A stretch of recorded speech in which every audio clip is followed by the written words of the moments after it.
Okay, guys, this is my review of the 1984 version of Dune. Um, this film frustrated me a little bit because I think I didn't really like it. And you know what the problem is? Is that Dune source material is really good. But the problem is it's hard to adapt because I think there's so much layers that almost fit perfectly with a book, but extremely hard to really capture in a film. And it was that mixture of the idea that this type of film is hard to do with the technology around in the 80s. Just the sheer, scope of it alone makes it so hard because I think you have all these families. You got, you need world building. You need iconic planet designs like Arrakis and Atreides and the Harkonnens and great architecture and on top of giving that story justice. And I think the problem is there's so much layers to the Dune story that it's hard to fit in a 2 hour and 15-minute film. And that's kind of what it felt like because it felt like they were glancing over big stuff that I know they um, they explored more in the book, and I think that was kind of that. Because you look at the runtime and you think of everything that goes on in Dune, and you're like, and I just found myself bored because I just think that there was something off about it. The way they spoke was because it was not like I didn't enjoy what was going on. It just felt too 80s to me, too wacky to me.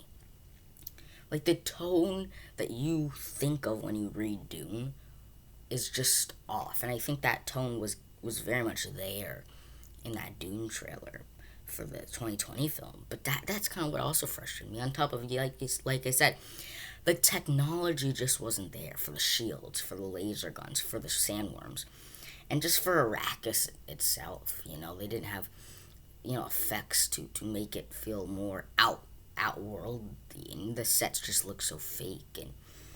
And again, they glanced over the relationship between Chani and Paula, and just again, I think that's a victim of the story has so much in it that you really need to capitalize on every single second, if not add more time. And that's why I believe that the 2020 Dune film is split into two films, and that's why I really hope Dune is successful, because I think no film has really needed to be as successful as Dune, because I think it's only half of the first book, which is crazy. So yeah, but anyways, put back on this film. So again, the technology just wasn't there for a film like this, because I see the story that they're presenting, it seems really good. It seems really interesting. It's just the tone and the technology were just off, and the runtime was just off because there was so much in this thick book that you can't just. That was kind of the most frustrating part. Was I just think that the technology just wasn't there for all of the crazy stuff needed, for all the blue eyes and the great locations and great shots and great costume design needed, and because it all looked campy and foolish. Because I think there is a way to make a Dune look weird, Dune look foolish, because it is such, again, like I said, a hard thing to adapt, that there is so much room for error, and Dune played right. The Dune 1984 version played right into that, but it wasn't all bad, You know what I mean? I think towards the end it got better, and the war scenes were cool. But again, it was weird. Like they always talk like, oh my god, like they always talked so low and so weird, and they always talked. I don't know. There was something off about this film. But the problem was, it's not like the story was bad. I was interested in what was going on in the story, except they had an hour left, only an hour left, and it felt where so much needed to be done.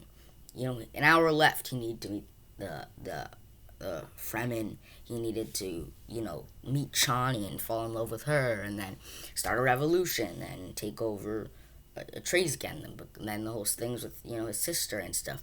So it felt like the last hour felt so rushed because again they were really, really, really lacking that time to develop these certain things, and I think I'm glad that the Dune 2020 film is split into two parts because I think that Dune story, everything really needs. I think that it would be great just to see a proper version to the Dune story. So I think if you have to cut it into two parts, sure, go ahead.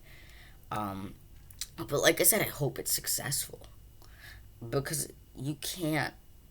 That's why this film rides. Dune 2020 rides on it being successful, and I don't know if it will because, like I said in my Dune 2020 trailer review, Dune the story, Dune the films, they're all cult classics. To cinephiles, to Dune fans, to sci-fi fans, we're like, okay, yeah, Dune's great. The source material is great. But there could be people thinking it's a Star Wars spin-off. They're gonna be thinking it's a Star Trek film or what is this and I think I just think like that's the tricky slope where it's not like Lord of the Rings. That Lord of the Rings films are beloved and books are beloved. And it was mega successful too, and the trailers were epic in scope. And but then here you get the situation, and like I said, based on the first trailer, it didn't seem like it had that wide appeal to truly give the story, and that's because it rides on it being successful.